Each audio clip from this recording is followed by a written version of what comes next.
my soul. Motherfucking design all right now. Bring it down, bring it down, make it clap. I got 3 old guys to the wall. Assalamualaikum warahmatullahi wabarakatuh. Salam sejahtera bagi kita semua. Kepada yang terhormat Bapak Dr. Johan Setiawan, MPD, selaku dosen pengampu. Perkenalkan, kami dari kelompok 4, kami dari Prodi PIAUD kelas B. Baiklah, sebelum kami menyampaikan hasil presentasi kami, di sini saya akan memperkenalkan kelompok kami terlebih dahulu. Saya Cici Nur Anggraini dengan nomor NPM 23260015. Lalu rekan saya yang bernama Yuli Fatmawati dengan nomor NPM 23260005. Lalu yang ketiga Rafina Nur Azizah dengan nomor NPM 23260014. Yang keempat, Meni Ria Oktangti dengan nomor NPM 23260002. Lalu yang terakhir, yang kelima, Feni Karlina dengan nomor NPM 23260023. Pada kesempatan kali ini, kami akan menyampaikan hasil presentasi kami tentang memahami manusia, keragaman, dan kesetaraan. Tentang A. Hakikat keragaman dan kesetaraan manusia. Yang pertama, keragaman manusia. Keragaman berasal dari kata ragam. Keragaman menunjukkan adanya banyak macam dan banyak jenis. Keragaman manusia dimaksudkan bahwa setiap manusia memiliki perbedaan. Perbedaan itu ada karena manusia itu adalah makhluk individu. Setiap individu memiliki ciri khas tersendiri. Perbedaan itu terutama ditinjau dari sifat-sifat pribadi, misalnya sikap, watak, kelakuan, temperamen, dan hasrat. Yang kedua yaitu makna kesetaraan manusia. Kesetaraan berasal dari kata setara atau sederajat. Kesetaraan manusia bermakna bahwa manusia sebagai makhluk Tuhan memiliki tingkatan atau kedudukan yang sama. Tingkat atau kedudukan yang sama itu bersumber dari pandangan bahwa semua manusia tanpa dibedakan adalah diciptakan dengan kedudukan yang sama. Yang B. Kemajemukan dalam dinamika sosial budaya. Keragaman yang terdapat dalam lingkungan sosial, manusia melahirkan masyarakat majemuk. Majemuk berarti banyak ragam, beraneka, dan berjenis. Secara horizontal, masyarakat majemuk dikelompokkan menjadi beberapa bagian, yaitu etnik dan rasa atau asal-usul keturunan. Yang selanjutnya, bahasa daerah, adat istiadat atau perilaku dan agama. Yang ketiga, pakaian, makanan, dan budaya material lainnya. Selanjutnya yaitu secara vertikal, masyarakat majemuk dikelompokkan menjadi 3. Yang pertama, penghasilan atau ekonomi. Yang kedua, pendidikan dan pemukiman. Yang ketiga, pekerjaan. Poin C. Kemajemukan dan kesetaraan sebagai kekayaan sosial budaya bangsa. Kemajemukan sebagai kekayaan bangsa Indonesia adalah kemajemukan bangsa terutama karena adanya kemajemukan etnik. Disebut juga suku bangsa. Masyarakat Indonesia adalah masyarakat yang multikultural, artinya memiliki banyak budaya. Kesadaran akan kemajemukan bangsa tersebut sesungguhnya sudah tercermin dengan baik melalui semboyan bangsa kita, yaitu Bhinneka Tunggal Ika. Bhinneka artinya aneka, berbeda-beda, banyak ragam. Selanjutnya, kemajemukan adalah karakteristik sosial budaya Indonesia. Yang pertama, jumlah penduduk yang besar atau wilayah yang luas. Yang kedua, posisi hilang, kekayaan alam dan daerah tropis. Yang ketiga, jumlah pulau yang banyak, persebaran pulau. Selanjutnya saya akan menyampaikan slide selanjutnya, yaitu tentang kesetaraan sebagai warga negara bangsa Indonesia. Nah, di sini saya akan menjelaskan kesetaraan sebagai warga bangsa Indonesia. Maksudnya adalah pengakuan akan prinsip kesetaraan dan kesederajatan itu secara yuridis diakui dan dijamin oleh negara melalui Undang-Undang Dasar 1945.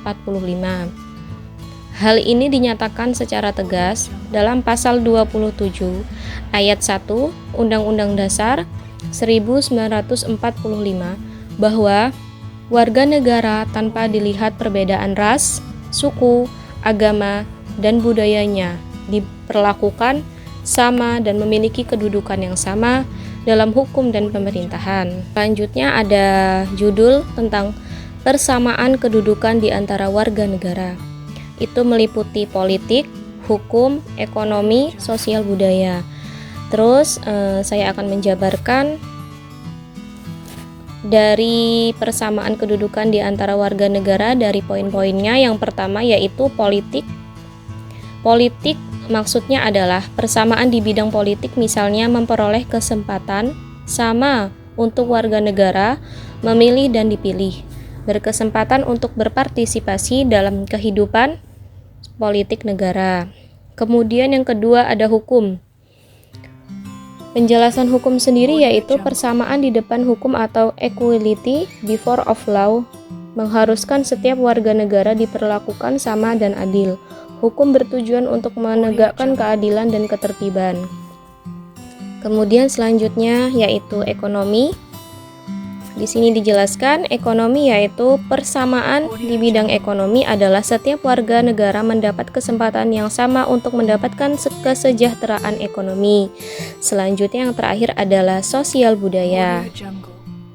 Dijelaskan bahwa sosial budaya, persamaan di bidang sosial budaya itu meliputi bidang agama, pendidikan, kesehatan, kebudayaan, seni, dan iptek. Negara tidak membedakan kelas sosial, status sosial, ras, suku, dan agama dalam memberikan pelayanan. Kemudian selanjutnya ada judul tentang problematika keragaman dari kesetaraan serta solusinya dalam kehidupan. Nah, selanjutnya dari judul tersebut tentang problematika keragaman dari kesetaraan serta solusinya dalam kehidupan. Nah, maksudnya adalah keragaman tidak serta menciptakan keunikan, keindahan, kebanggaan, dan hal baik lainnya. Selanjutnya materi yang akan saya bacakan yaitu tentang Van de Berge menjelaskan masyarakat yang majemuk selalu memiliki sifat-sifat dasar, yaitu dibagi menjadi 6. Yang pertama, terjadinya segmentasi ke dalam kelompok yang sering kali memiliki kebudayaan yang berbeda. Yang kedua ada memiliki struktur sosial yang terbagi ke dalam lembaga yang bersifat non-komplementer. Untuk yang ketiga ada kurang pengembangan konsensus di antara para anggota masyarakat tentang nilai-nilai sosial yang bersifat dasar. Untuk yang keempat, secara relatif seringkali terjadi konflik di antara kelompok yang satu dengan yang lainnya. Untuk yang kelima, secara relatif integrasi sosial tumbuh di atas paksaan dan saling ketergantungan di dalam bidang ekonomi. Untuk yang keenam, adanya dominasi politik oleh suatu kelompok terhadap kelompok lain. Konflik sering muncul jika tidak ada komunikasi antar budaya daerah. Selanjutnya, ada hal-hal yang dapat dilakukan untuk memperkecil masalah yang diakibatkan oleh pengaruh negatif dari keragaman, yaitu yang pertama ada semangat religius dan semangat nasionalisme. Untuk yang kedua, semangat pluralis dan semangat humanisme. Untuk yang ketiga, di sini ada dialog antarumat ataupun beragama. Untuk yang keempat, membangun suatu pola komunikasi untuk interaksi ataupun konfigurasi hubungan antaragama, media massa, dan hermenisasi dunia. Selanjutnya di sini ada indikator kesederajatan adalah yang pertama, adanya persamaan derajat dari suku, agama, bangsa, ras, gender, dan golongan. Untuk yang kedua, adanya persamaan hak dari segi pendidikan, pekerjaan, dan kehidupan yang layak. Untuk yang terakhir, yang ketiga yaitu adanya persamaan kewajiban sebagai hamba Tuhan, individu, dan anggota masyarakat. Selanjutnya yaitu perilaku yang membeda-bedakan orang disebut diskriminasi. Diskriminasi adalah setiap tindakan yang melakukan pembedaan terhadap seseorang atau sekelompok orang berdasarkan ras, agama, suku, kelompok, golongan, status sosial, kelas sosial, jenis kelamin, kondisi fisik tubuh, bahasa, dan keyakinan politik, serta kebangsaan orang. Lalu, faktor penyebab diskriminasi ada dua, yaitu 1. Persaingan yang ketat dalam kehidupan, permasalahan ekonomi, tekanan, dan intimidasi. Yang kedua, ketidakberdayaan golongan miskin. Lalu, penghapusan diskriminasi dilakukan melalui pembuatan peraturan perundang-undangan yang anti-diskriminatif, serta pengimplementasiannya di lapangan. Contohnya adalah Undang-Undang Nomor 7 Tahun 1984 tentang ratifikasi atas Konvensi Internasional tentang penghapusan segala bentuk diskriminasi terhadap perempuan. Kesimpulan dari makalah yang kita diskusikan adalah keanekaragaman manusia berarti setiap orang itu berbeda. Perbedaan itu ada karena manusia adalah makhluk individu, dan setiap individu memiliki ciri khasnya masing-masing. Perbedaan terutama terlihat pada sifat-sifat pribadi seperti sikap, watak, perilaku, perangai keinginan, dan lain-lain. Sekian presentasi dari kelompok kami. Semoga dengan presentasi ini dapat menambah wawasan kita semua. Apabila ada tutur kata yang kurang berkenan, kami mohon maaf yang sebesar-besarnya. Sini saya tutup dengan sebuah pantun. Ke hutan sabana berburu angsa, sekali tembak langsung didapat. Demikian diskusi dari kita, semoga bisa bermanfaat. Terima kasih. Wassalamualaikum warahmatullahi wabarakatuh.